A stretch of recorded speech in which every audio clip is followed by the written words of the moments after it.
हम आपको एक ऐसी कहानी बताने जा रहे हैं जो कि आपका पूरा सोच बदल कर रख सकता है। भगवान के विधान को कोई बदल नहीं सकता है।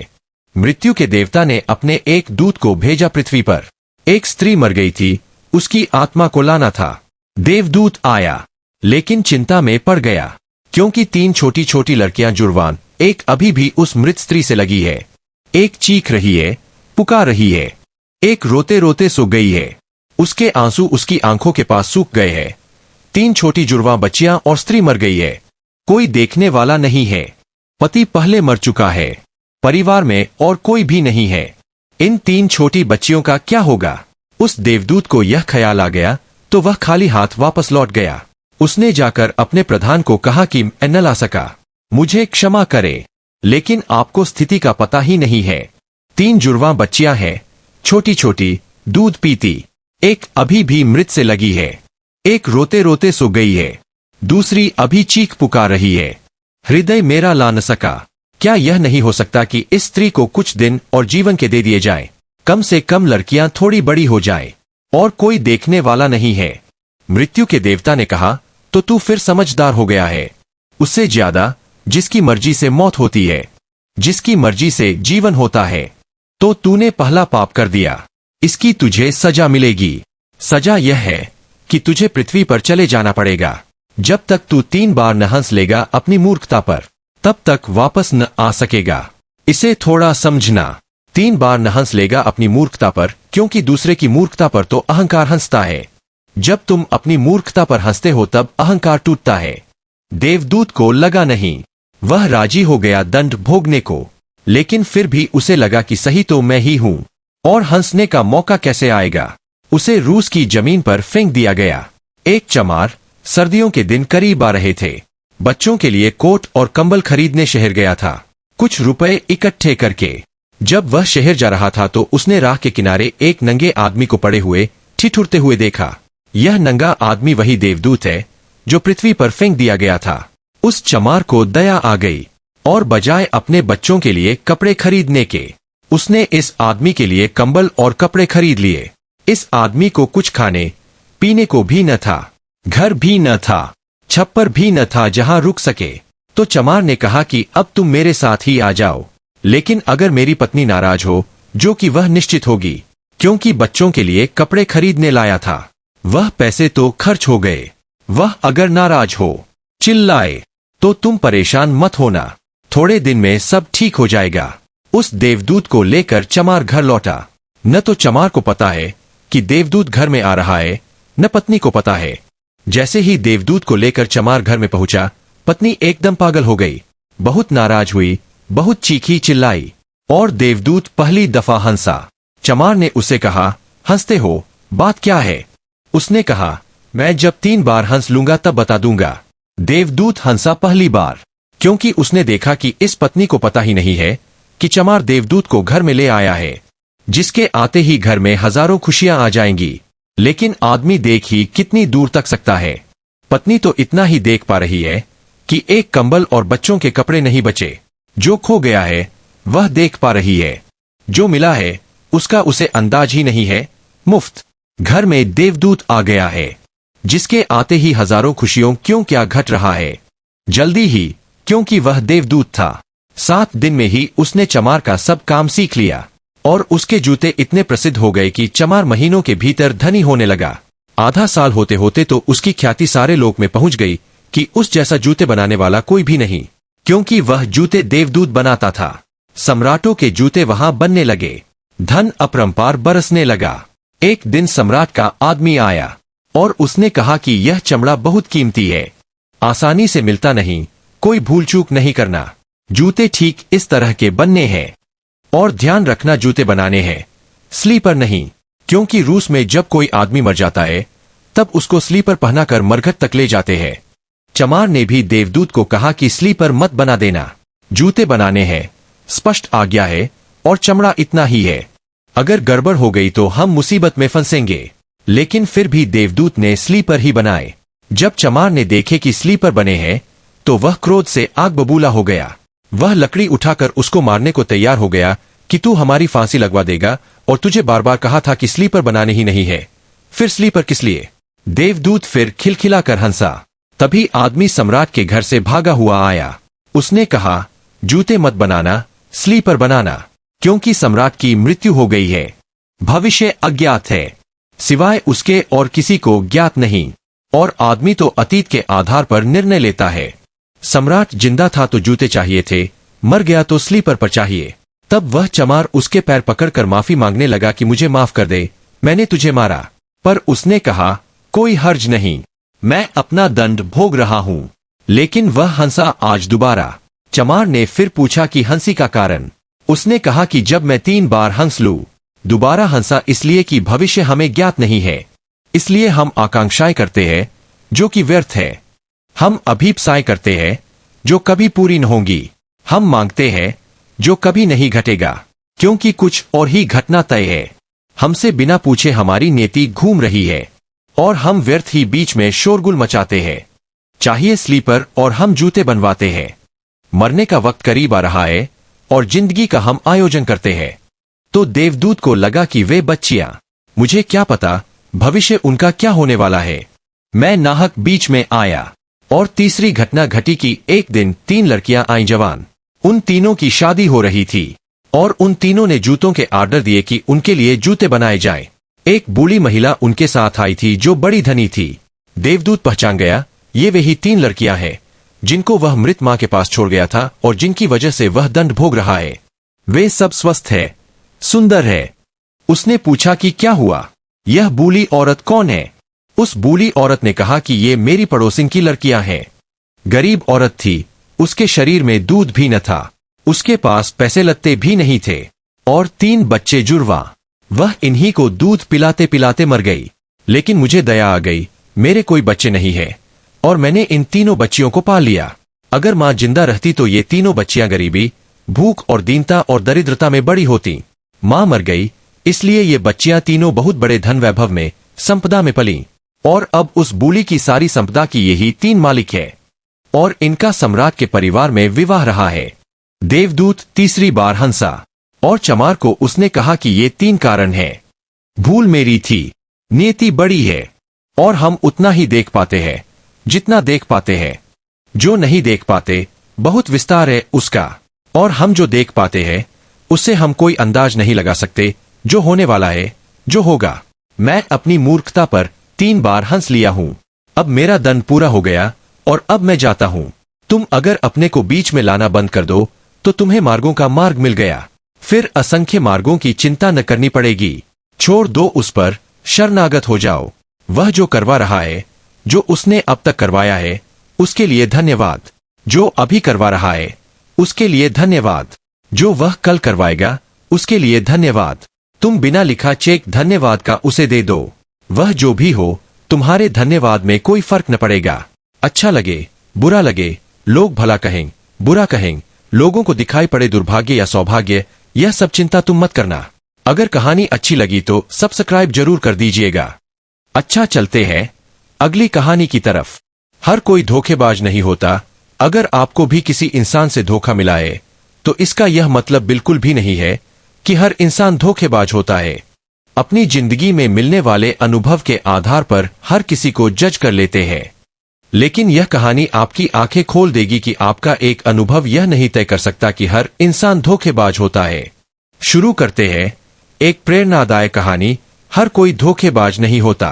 राज्य था जिसमें एक व्यापारी और उसकी पत्नी रहा करते थे। दोनों में बहुत प्रेम था। वे लोग रीति रिवाज को मानने वाले थे। उनकी घर की छत पर रात के वक्त हमेशा एक मशाल जलती रहती थी। उस मशाल को देखकर सब लोग यही कहा करते थे कि यह मशाल दोनों के प्यार की मशाल है। हर कोई कहता था कि ऐसा जोड़ा तो हमारे पूरे राज्य में नहीं है। एक बार राजा और रानी बैठकर व्यापारी और उसकी पत्नी के विषय में बात कर रहे थे। राजा बोला, ऐसा कैसे संभव है कि इन दोनों में इतना प्रेम है? रानी बोली, जरूर व्यापारी बहुत समझदार और अपनी पत्नी से प्रेम करने वाला होगा, तभी दोनों की जिंदगी इतनी खुशहाल है। राजा बोला, नहीं, मुझे तो लगता है कि व्यापारी की पत्नी उससे बहुत प्रेम करती होगी और इसी कारण दोनों का प्रेम बना हुआ है। दोनों अपने अपने तर्क देने लगे। राजा बोले, क्यों ना हम इन दोनों की परीक्षा ले, जिससे कि हमें पता चले दोनों का प्रेम कितना गहरा है। रानी बोली, आपने तो मेरे मुंह की बात छीन ली। मेरा भी यही विचार है कि हम दोनों पति पत्नी की अलग अलग परीक्षा लेते हैं और देखते हैं दोनों में से कौन कितना अधिक प्रेम करता है। राजा रानी दोनों ने आपस में योजना बना ली कि व्यापारी और उसकी पत्नी की क्या परीक्षा लेनी है।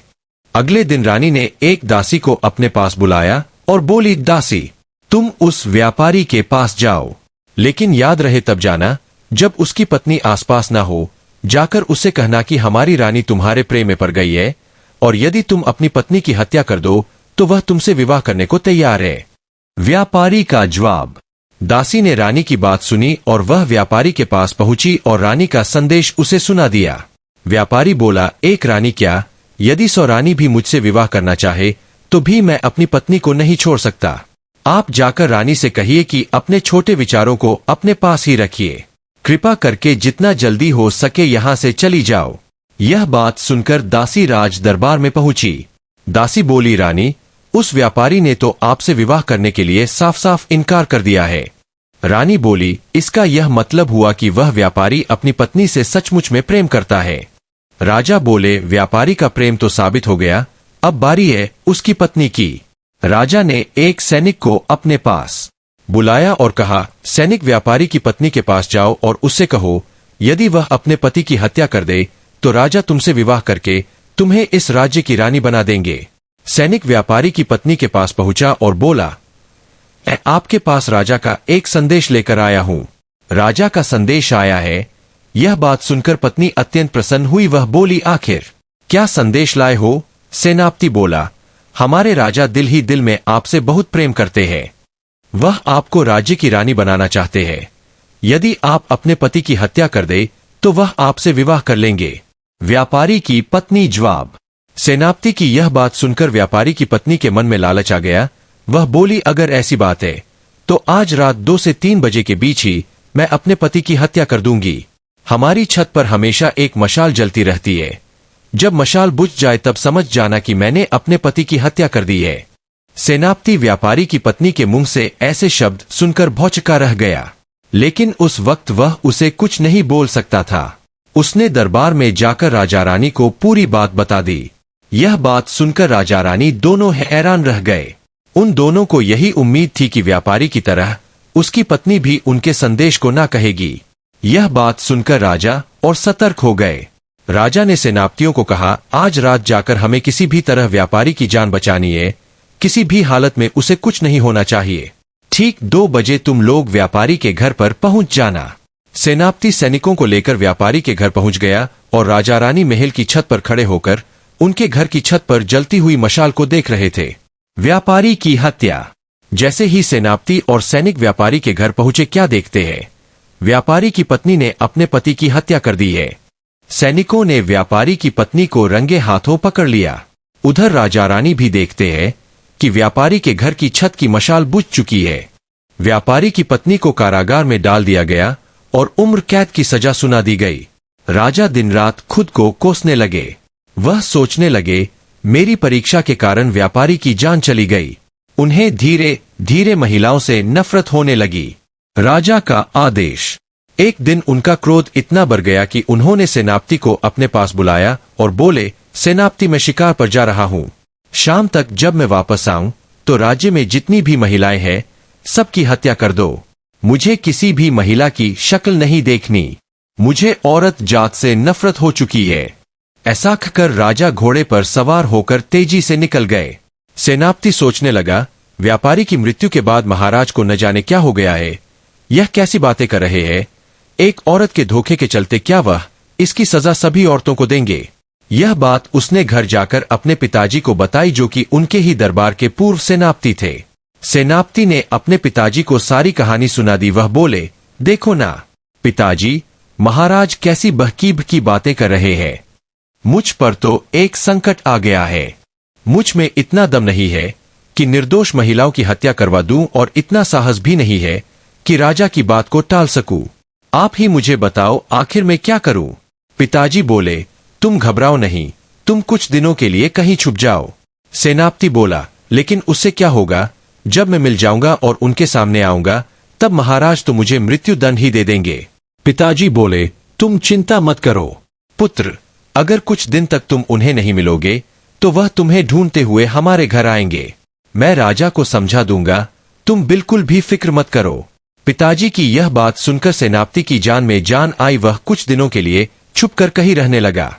जब राजा शाम को वापस आए तो देखते हैं राज्य में सभी महिलाएं उन्हें देख रही है। महिलाओं को देख देख कर उन्हें व्यापारी की पत्नी का धोखा याद आ रहा था। वह गुस्से में जाकर सेनापति को ढूंढने लगे। जब सेनापति उन्हें नहीं मिला तब वह सेनापति के घर पहुंचे। सेनापति के घर में सिर्फ उनके पिता थे। राजा को देखकर सेनापति के पिता ने उन्हें प्रणाम किया। पहले भी बताया गया है कि सेनापति के पिता राज्य के पूर्व सेनापति थे, तो उन्हें देखकर राजा का क्रोध थोड़ा शांत हो गया। राजा बोले, मैं सेनापति को ढूंढने आया हूं, कहाँ है? पूर्व सेनापति बोले, महाराज मैंने उसे कहीं भेज दिया है। राजा बोले, जब आप राज्य में हुआ करते थे तब क्या आप मेरे पिताजी का दिया हुए आदेश ठुकरा देते थे? पूर्व सेनापति बोला, महाराज मैं अपना राजा बोले, फिर आप अपने पुत्र को कर्तव्य पूरे तरीके से निभाता था। कर्तव्य निभाने से क्यों रोक रहे हो? मैंने आपके पुत्र को एक कार्य दिया था। पूर्व सेनापति बोले, महाराज माफ कीजिए, लेकिन आपका दिया हुआ कार्य अनुचित है। किसी एक महिला के धोखे को लेकर क्या आप राज्य की सारी स्त्रियों की हत्या करवा देंगे? आप तो राजा है, इस राज्य के पिता है, क्या आप अपनी संतानों के साथ ऐसा सलूक करोगे? राजा ने एक लंबी सांस ली और बोले, जानता हूं यह बिल्कुल गलत है, लेकिन मैं क्या करूं? दिन रात मुझे आत्मग्लानि महसूस हो रही है कि मेरी वजह से एक निर्दोष व्यापारी मर गया। सबसे बड़े खेद की यह बात है कि उसे उसकी ही पत्नी ने मारा है, जिनकी प्रेम की मिसाल पूरा राज्य दिया करता था। उस प्रेम का सच इतना भयानक निकलेगा, यह तो हमने कभी सोचा भी नहीं था। पूर्व सेनापति बोले, महाराज आप जो कहना चाहते हैं मैं समझ रहा हूं। यदि आप मुझे आज्ञा दे तो आपको एक कहानी सुनना चाहता हूं, जिसमें आप जान पाएंगे कि सच्चा प्रेम क्या होता है। राजा सामने पड़ी खटिया पर बैठ गए और बोले, बताइए आप कौन सी कहानी बताना चाहते हैं? एक बार मैं और आपके पिताजी दोनों शिकार करने के लिए निकले थे। धीरे धीरे अंधेरा होने लगा और उस अंधेरे में मैं और आपके पिताजी दोनों अलग अलग दिशा पर निकल गए। तुम्हारे पिताजी को तो राज्य में जाने का रास्ता मिल गया, लेकिन मैं घने जंगल में अकेले फंस गया। तभी मैंने देखा एक योद्धा घोड़े पर बैठकर मेरी ओर आ रहा है और उसने रस्सी लेकर मुझे जकड़ लिया और मुझे अपने साथ ले गया। काफी दूर जाकर वह रुक गया। जब मैंने जगह को थोड़ा टटोला तब मुझे पता चला कि यह तो एक कब्रिस्तान है। यह देखकर मैं बहुत डर गया। मुझे लगा अब तो मेरी जान जाने ही वाली है। उस योद्धा ने मुझे मजबूर किया कि मैं उधर एक कब्र खोदूं। मैं एक कब्र खोदने लगा और मेरे बगल में ही वह योद्धा दूसरी कब्र खोदने लगा। कब्र खोदते हुए मैं सोचने लगा कि यह एक कब्र तो जरूर मेरे लिए ही है, पर यह दूसरी कब्र किसके लिए खोद रहा है? जब दोनों कब्र खोद ली गई, योद्धा ने मुझे घोड़े से बांध दिया। 2 कदम पर ही एक खंडहर था। वहां जाकर वह एक लाश को खींचते हुए लाया। यह नजारा देखकर तो मेरे होश ही उड़ गए। मेरा कलेजा मेरे मुंह को आ गया। उसने मेरे सामने उस लाश को एक कब्र में गाड़ दिया। अब मेरा डर और बढ़ गया। मुझे लग रहा था कि यह दूसरी कब्र में मुझे डालेगा। अचानक से योद्धा ने अपने मुंह पर से कपड़ा हटाया तो मैं क्या देखता हूं, वह तो एक महिला है। वह बोली, घबराओ नहीं, मैं तुम्हें नहीं मारने वाली। मैं जानती हूं तुम इस राज्य के सेनापति हो, इसलिए तुम्हें यहां पर लेकर आई हूं ताकि तुम मेरा संदेश राजा तक पहुंचा दो। आपके राजा के बड़े भाई का पुत्र, उसने मेरी जिंदगी तबाह कर दी है। उसने मुझे पाने के लिए मेरे पति की हत्या कर दी थी, इसलिए मैंने भी उसकी हत्या कर दी है। यह लाश जो तुम देख रहे थे, जो मैंने अभी अभी दफनाई है, यह उसी राजकुमार की है। वह पैसों का लालच देकर मुझे अपना बनाना चाहता था, लेकिन जब मैंने इसका प्रस्ताव ठुकराया तो उसने मेरे पति को ही मार दिया। यह दूसरी कब्र मैंने खुद के लिए खोदी है।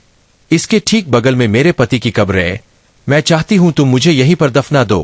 पूर्व सेनापति बोला, मैंने बहुत कोशिश की उसे समझने की, लेकिन वह नहीं मानी और उसने तलवार लेकर अपना गला काट लिया और मैंने उसकी अंतिम इच्छा पूरी की। उसकी लाश को उसके पति की लाश के साथ दफना दिया और इस तरह यह कहानी समाप्त हो गई।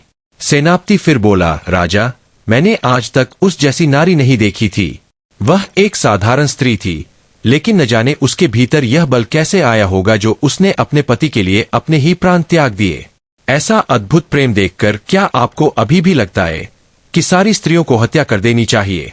यह सुनकर राजा अत्यंत भावुक हो गए और कहने लगे, मैं आपको धन्यवाद देना चाहता हूं। मैं समझ चुका हूं कि इस संसार में सभी अलग लोग हैं और किसी एक के धोखे की सजा हमें बाकियों को नहीं देनी चाहिए। ऐसा कहकर राजा वहां से चला गया और धीरे धीरे स्त्रियों के प्रति उसकी दृष्टि बदलती गई। कहानी से शिक्षा। यह कहानी हमें यह शिक्षा देती है, यदि जीवन में हमें धोखा मिला हो तो इसका मतलब यह नहीं है कि पूरी दुनिया ही धोखेबाज है। हर एक इंसान की एक अलग शख्सियत होती है। सबको एक पैमाने पर तोलना हमारी एक बहुत बड़ी भूल है।